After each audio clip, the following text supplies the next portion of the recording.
Hakikat Negara Kesatuan Republik Indonesia. Yang pertama, konsep negara kesatuan atau unitarisme. Menurut C.F. Strong dalam bukunya, negara kesatuan adalah bentuk negara di mana wewenang legislatif tertinggi dipusatkan dalam suatu badan legislatif nasional. Kekuasaan negara dipegang oleh pemerintah pusat. Pemerintah pusat dapat menyerahkan sebagian kekuasaannya kepada daerah berdasarkan hak otonomi. Tetapi pada tahap terakhir, kekuasaan tetap berada di tangan pemerintah pusat. Pendapat C.F. Strong tersebut dapat dimaknai bahwa negara kesatuan adalah negara bersusun tunggal, yakni kekuasaan untuk mengatur seluruh daerahnya ada di tangan pemerintah pusat. Pemerintah pusat memegang kedaulatan sepenuhnya baik ke dalam maupun keluar. Hubungan antara pemerintah pusat dengan rakyat dan daerahnya dapat dijalankan secara langsung. Dalam negara kesatuan, hanya ada satu konstitusi, satu kepala negara, satu dewan menteri, dan satu parlemen. Demikian pula dengan pemerintahan, yaitu pemerintah pusatlah yang memegang wewenang tertinggi dalam segala aspek pemerintahan. Negara kekuasaan Negara kesatuan mempunyai dua sistem, yaitu sentralisasi dan desentralisasi. Dalam negara kesatuan bersistem desentralisasi, semua hal diatur dan diurus oleh pemerintah pusat, sedangkan daerah hanya menjalankan perintah-perintah dan peraturan-peraturan dari pemerintah pusat. Daerah tidak berwenang membuat peraturan-peraturan sendiri atau mengurus rumah tangganya sendiri. Akan tetapi, dalam negara kesatuan bersistem desentralisasi, daerah diberi kekuasaan untuk mengatur rumah tangganya sendiri. Untuk menampung aspirasi rakyat di daerah, terdapat parlemen daerah. Meskipun demikian, pemerintah pusat tetap memegang kekuasaan tertinggi. Selanjutnya nomor 2, karakteristik Negara Kesatuan Republik Indonesia. Indonesia sejak kelahirannya pada tanggal 17 Agustus 1945 telah memiliki tekad yang sama, bahwa negara ini akan eksis di dunia internasional dalam bentuk negara kesatuan. Kesepakatan ini tercermin dalam rapat-rapat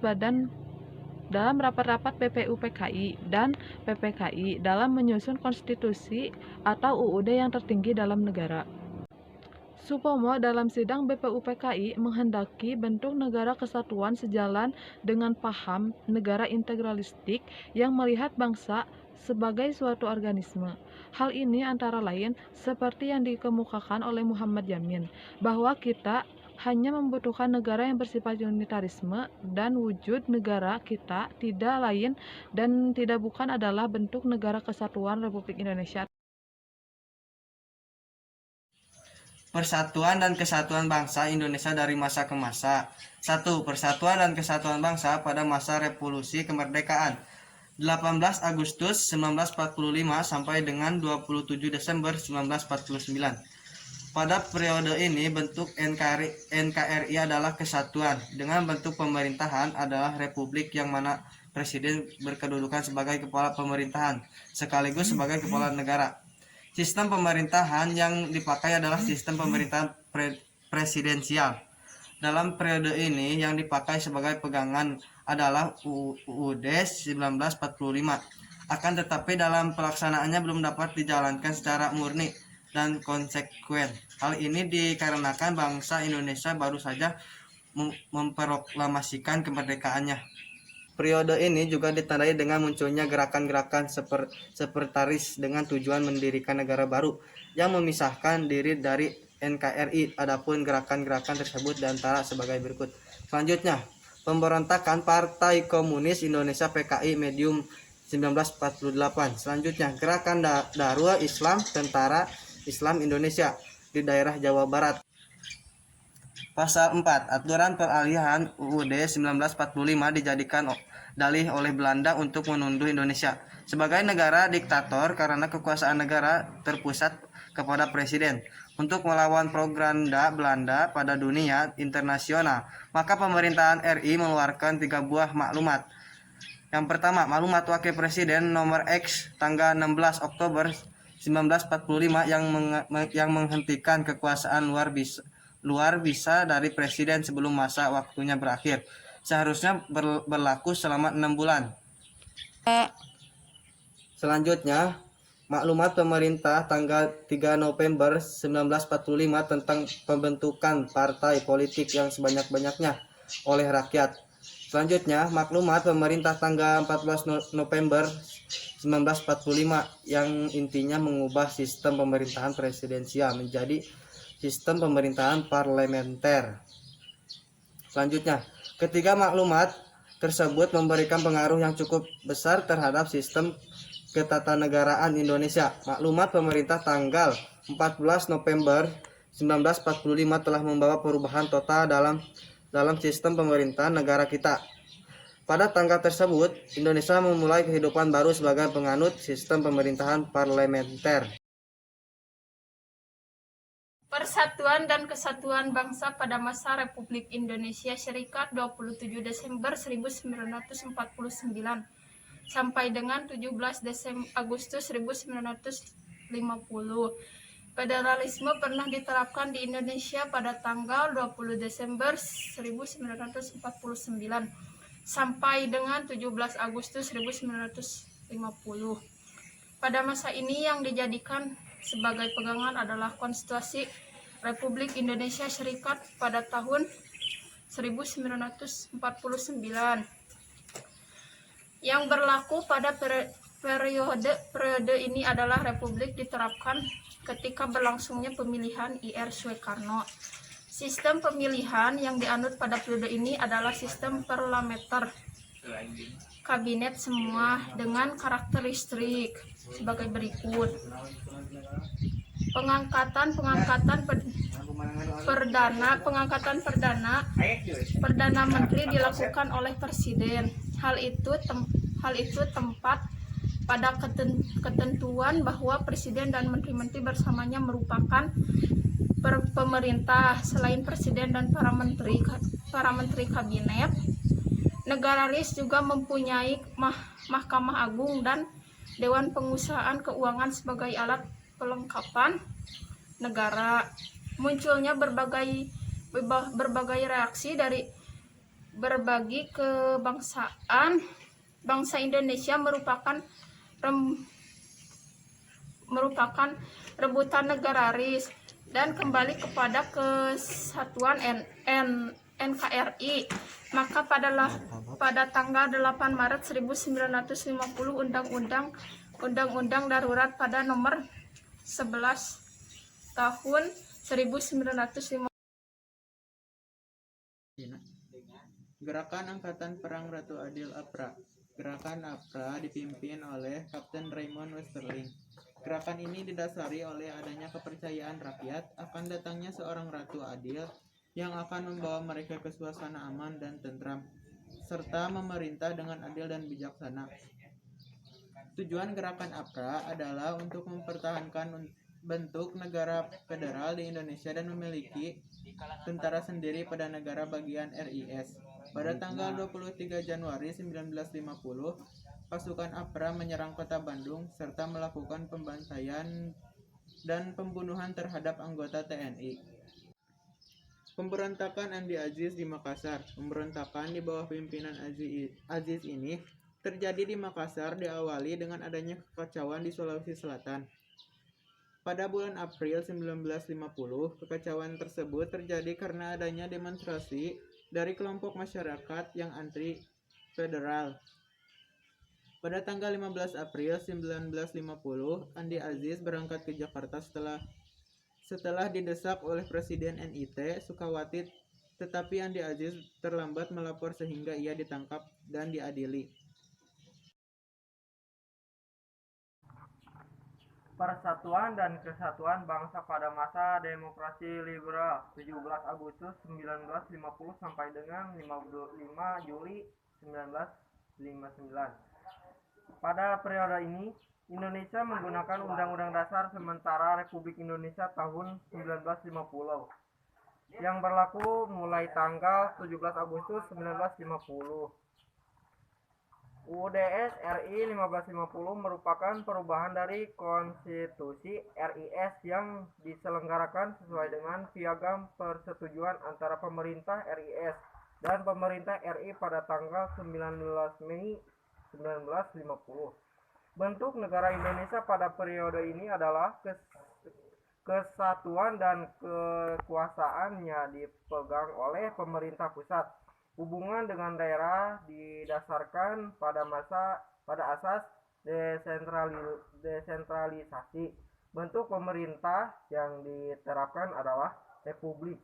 Dengan kepala negara adalah seseorang presiden yang dibentuk oleh seseorang wakil presiden. Ir Soekarno dan Drs Mohatta kembali mengisi dua jabatan tersebut. Sistem pemerintah yang dianut pada periode ini adalah sistem pemerintah pelenggaraan dan penggunaan kabinet parlementer yang dipimpin oleh seseorang pada menteri. Alat-alat perlengkapan negara meliputi presiden dan wakil presiden, menteri-menteri, Dewan Perwakilan Rakyat, Mahkamah Agung, dan Dewan Pengawas Keuangan.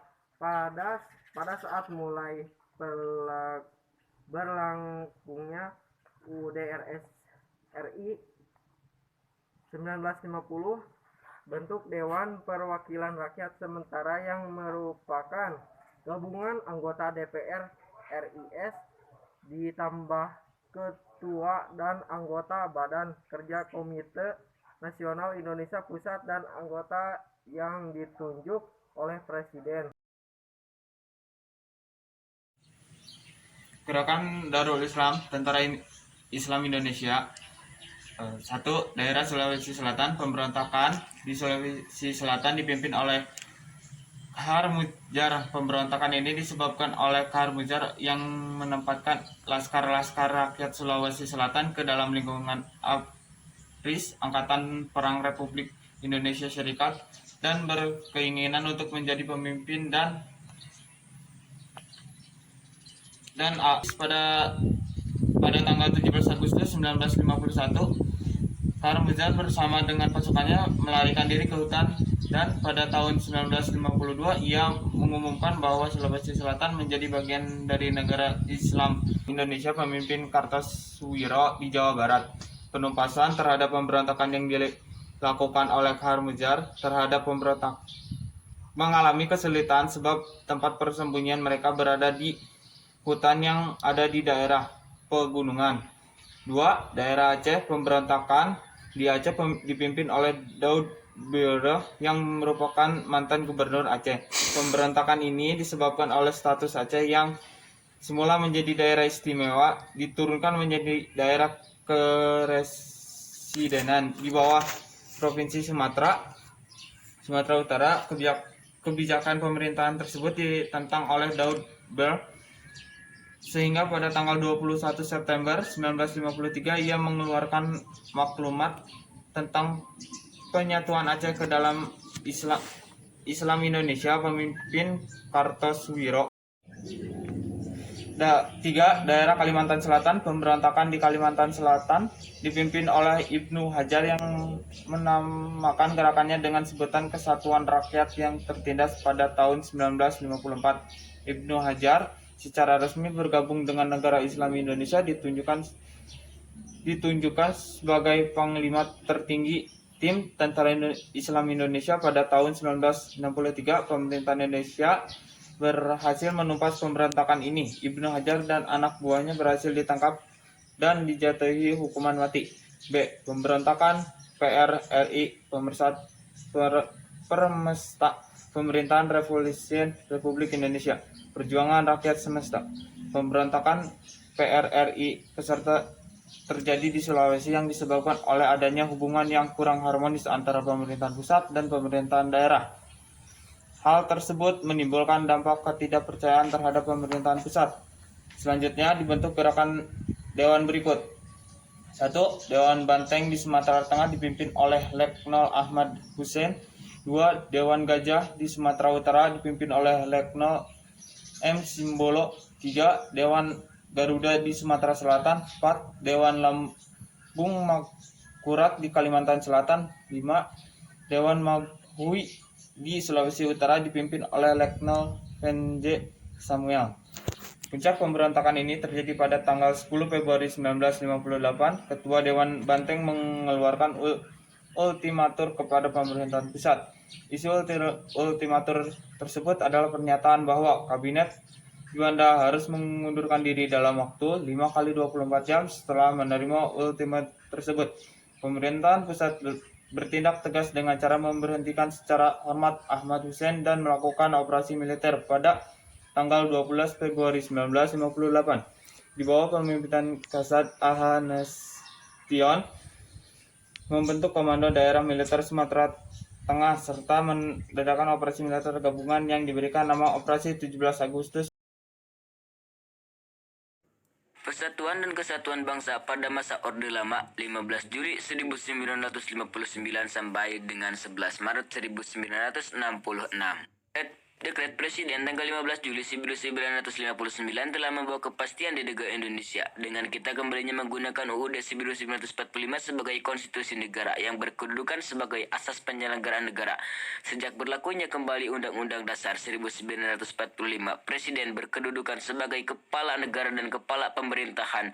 Kabinet yang dibentuk pada tanggal 19 Juli 1959 dinamakan Kabinet Kerja yang terdiri atas satu kabinet inti yang terdiri atas seseorang Perdana Menteri yang dijabati oleh Presiden dan 10 orang menteri.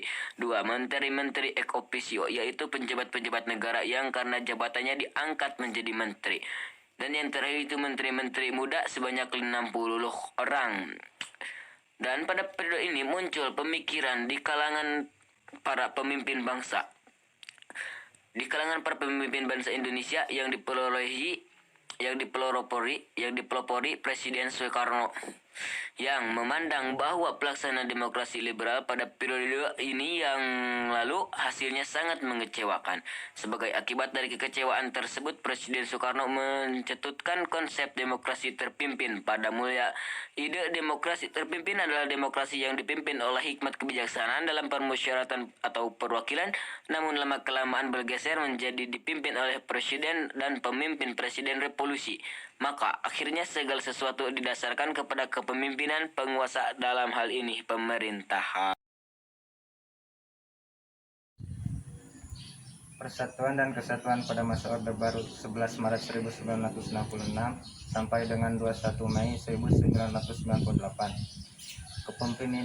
Kepemimpinan Presiden Soekarno dengan demokrasi terpimpinnya akhirnya jatuh pada tahun 1966.